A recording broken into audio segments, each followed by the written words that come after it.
Olá pessoal, damos início aqui a mais um episódio do podcast da Rafus Press.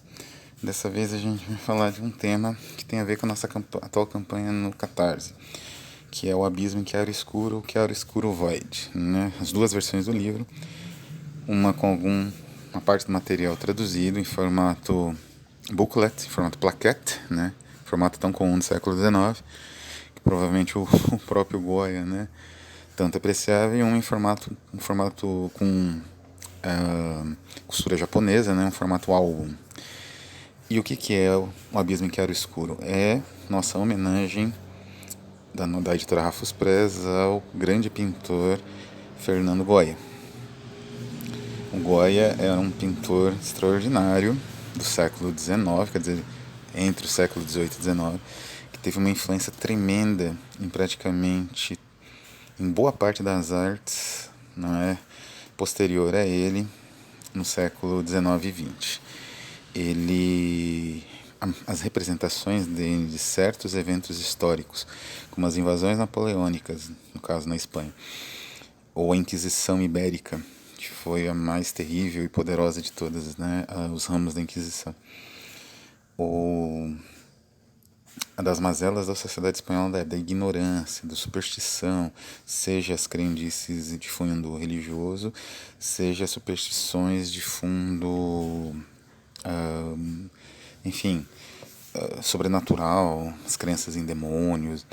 Isso tudo, a maneira como ele representou tudo isso, não é? O tipo de impacto narrativo que ele imprimiu nas criações dele, algumas só descobertas muito tempo depois, como as do Quinta do Sordo, isso não interessa muito. O que importa é o fluxo, né, a força que esse homem impôs às criações dele. E o Abismo em Chiaro Escuro é uma homenagem a esse grande artista, com trabalhos de vários autores do mundo todo, inclusive do Brasil. Alguns autores estão, devido até a proposta ser muito estimulante para muitos autores, vão entrando aos poucos, né? Então a gente confirmou mais um até o fim da campanha no Catarse, que está aqui no link. A gente deve ter mais confirmados, e eu resolvi então fazer uma série com 3 ou 4 ou 6, enfim, vai depender muito, episódios com autores e obras influenciadas pelo Goya. E assim, para começar, não só em literatura, né? Talvez não só em prosa, né, em, digamos assim, narrativa. Vou falar um pouco de poesia, vou falar um pouco de cinema, com toda certeza, e talvez eu fale um pouco até de música. Mas vamos começar com a boa e velha narrativa. Eu trouxe aqui uma narrativa, um livro, na verdade, espetacular, de um autor alemão que teve uma influência considerável do Goya. Ele teve outras influências também, mas a influência do Goya veio com certeza através do romantismo francês, da segunda geração e da transição, né, entre romantismo e simbolismo, ou pelas vertentes, né, do simbolismo que veio com Baudelaire, com toda certeza, que é o Hans Heinz Ever. O Evers é um escritor excepcional. Ele tem digamos, um grande defeito, que ele era aderente ao nazismo, né? Inclusive ele escreveu uma das obras mestras do cinema e da narrativa dramática nazista, que é a Horst Wessel, né? Que é justamente transformando um miliciano, um indivíduo aí, militante de tropas paramilitares, em uma espécie quase de um santo, né? Então essa adesão do Evers ao nazismo, uma adesão bastante problemática, ela conspurcou a memória do autor e contaminou. E essa adesão, na verdade, não é unicamente uma peça que ele escreveu por encomenda. Ele tinha uma visão de mundo próxima, né, do nazismo, e a descoberta de tudo isso conspurcou um pouco a memória desse autor, né? Não a qualidade do material, mas a memória dele em si, porque ele era um autor, então, aderente ao nazismo.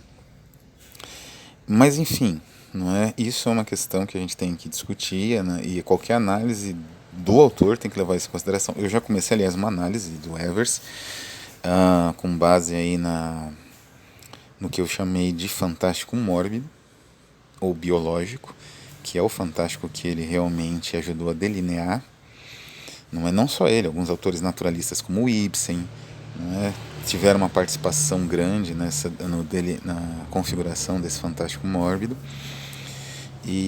Mas o Evers é um autor muito, digamos assim, com um estofo muito mais complexo do que uma autora como a Thea von Harbou, que eu analisei ainda dentro também do Fantástico Mórbido, ela também está dentro dessa categoria.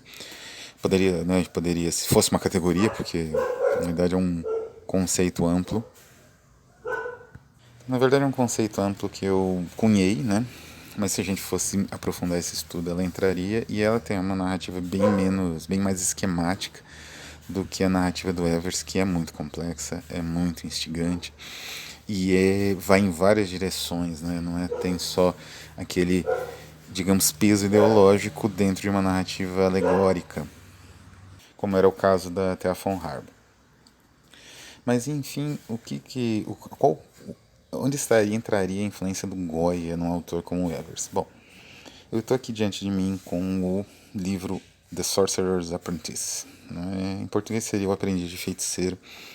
É uma edição inglesa, uma edição da Sidereal Press. Eu já elogiei bastante essa editora e o seu editor, o John Hirschhorn, como é que é? É exatamente, Hirschhorn Smith. É uma editora espetacular. Ela é um pouco especializada nessas obras do Evers, todas já esgotadas, né? Eu consegui essa. O preço não é dos mais baratos, mas é uma edição com um acabamento lindíssimo. Você vê que é um trabalho que o editor se desdobrou, porque é uma obra em assim, domínio público, né? E essa obra é muito especial pelo seguinte: o Evers, ele foi até espião alemão durante a Primeira Guerra Mundial, era um indivíduo com uma biografia muito rica também, muito cheia de elementos estranhos. Ele era homossexual, por exemplo, ia apoiar o nazismo, era muito curiosa, assim, e cheia de mistérios, elementos estranhos. E ele sabia muito bem inglês.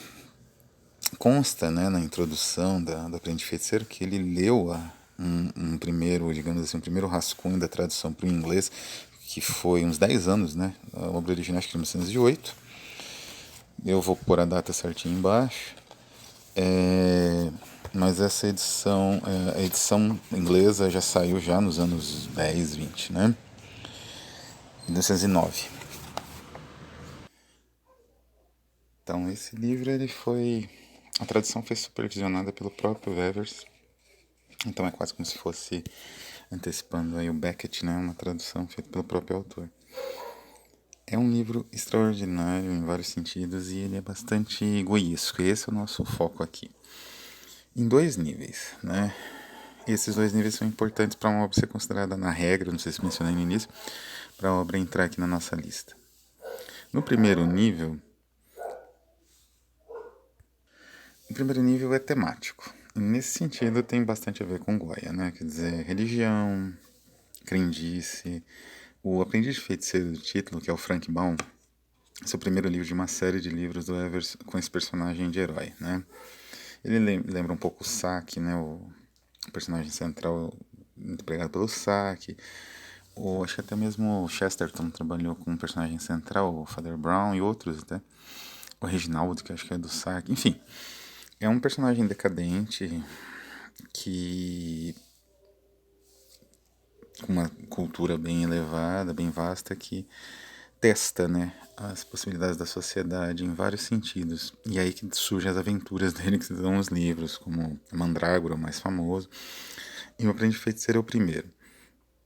O título alude à famosa peça, né, do famoso poema do Goethe, também a animação da Disney, e é mais ou menos aquela ideia. Na verdade, o Frank Baum, que é o herói, ele é um aprendiz de feiticeira na criação de um ambiente de fanatismo religioso apocalíptico. E aí a gente já vê a influência do Goya temática, né? Mas nesse sentido temático existe uma contradição, pelo seguinte: a ideologia do Evers, como eu falei, tem um grande, digamos assim, um peso racismo. Então, na concepção dele, esse caldeirão de fanatismo cultural que o aprendiz de feiticeiro vai atiçando até limites tenebrosos, eu já vou mencionar isso daqui a pouco. Ele só acontece porque ele é um ariano, né, um alemão, no meio de um grupo, de uma cidade, né, em uma cidade de meridionais italianos. Então isso é possível, né? Uma concepção racista e hierárquica, o ariano, né, o germânico viria acima, né, intelectualmente e tudo mais, de um meridional. Então, isso é anti-goiesco, a gente tem um paradoxo aí. Embora ele trabalhe um elemento nitidamente inspirado pelas aguafortes e pela visão do Goya, é anti-goiesco ao mesmo tempo, paradoxalmente, porque ele reinveste uma camada abstrata, metafísica até, que é o racismo. O racismo é uma espécie de metafísica. Ele não existe, ele não é comprovável, ele só existe como ideologia e de uma forma autônoma, né, assim, funcionando quase como uma crença religiosa que valida os atos, né? Então, tematicamente ele teria essa contradição, mas especialmente no capítulo, deixa eu só ver aqui, confirmar, no capítulo especialmente no capítulo 8 e 9 na verdade, existe uma cena bastante fetichista, né, que o Evers constrói de chicoteamento em uma assembleia de religiosos, seria mais ou menos uma espécie de seita metodista, mas muito herética, né, dentro do padrão metodista, que utiliza chicotes flagelos, né, que tem muito a ver com as imagens, principalmente as pinturas a óleo do Goya sobre procissões, carnavais e inclusive alguns autos de fé, que ele pintava com essa mesma contraste muito forte de claro e escuro, que resultava numa visão aterradora daquele, um outro universo aterrador, onde há um predomínio ali de sombras, né? Indefinidas, inclusive no próprio rosto, na própria forma dos personagens que ele está representando. E o Evers consegue isso.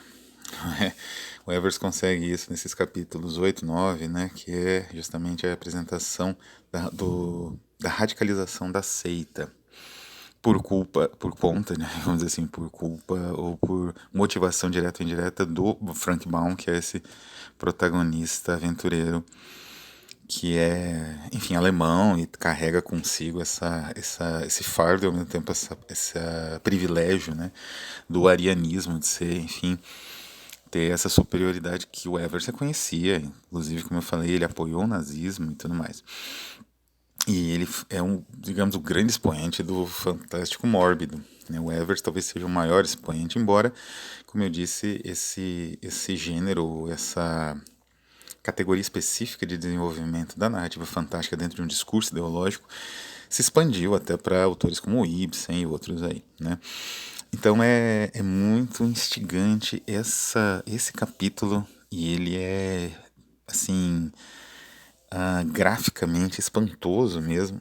E aí temos reencontro com Goya, não mais num plano temático, como eu disse, que onde existe uma contradição, não é? Existe aí a tentativa de até de satirização, né, da fé ou do comércio da fé, mas isso entra em choque com uma fé que o autor carrega, que é a fé racista. Mas materialmente, no nível aí discursivo, quando ele recupera as imagens, essas imagens têm o poder das imagens do Goya, e aí o Aprendiz de Feiticeiro ganha esse selo de goiesco. É um livro extraordinário, espero um dia trabalhar nele, numa tradução eventualmente, não sei alemão, mas posso auxiliar porque é um autor que eu, por conta de várias pesquisas, inclusive na questão do racismo, é um autor que eu tenho aí acompanhado, inclusive, a carreira cinematográfica dele. A edição da Sidereal é simplesmente fenomenal, né? É um dos grandes livros assim lançados ano passado, é um dos grandes livros lançados talvez na década, por conta do primor no acabamento. É primoroso, o preço não é nada barato, vai estar o link aqui. Demora para chegar da Inglaterra e tal, mas enfim, quando a Libra estiver mais barata e o livro, se o livro ainda estiver disponível, porque ele esgota rápido, os livros da Sidereal esgotam em meses, assim, semanas às vezes. Confiram, e para quem lê em inglês, né, vale a pena. Eu acredito que essa edição seja melhor até que as edições alemãs boas, né, que o autor tem de obras completas. Tem extras como se fosse um DVD da Criterion. Aliás, um DVD da Criterion vai ser o próximo material a ser analisado aqui nessa nossa galeria goiesca. Então é isso. Leiam The Sorcerer's Apprentice, que evoca o universo apocalíptico, especialmente das pinturas a óleo do Goya, as pinturas dele representando carnavais, procissões. Ele tinha a mesma tonalidade, e é uma tonalidade espantosa, não é aquele peso, né, do apocalipse. E autos de fé, não é?